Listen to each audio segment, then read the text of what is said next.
The radar level gauge should be installed at a distance of more than 200 mm from the installation distance between the radar level gauge and the container wall should be about 1/6 of the container diameter.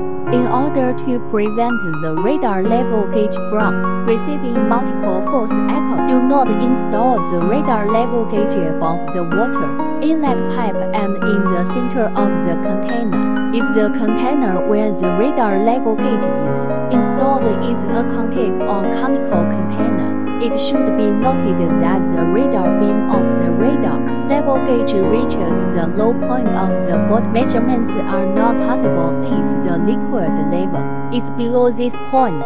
Therefore, the position of the low point should be adjusted as much as possible during installation to ensure the accuracy of the measurement results. If the proper distance between the radar level gauge and the vessel wall cannot be maintained due to vessel diameter or other reasons, then when the distance between the container wall and the radar level gauge is small, false echoes will appear. These false echoes should be stored during debugging to avoid errors in future use.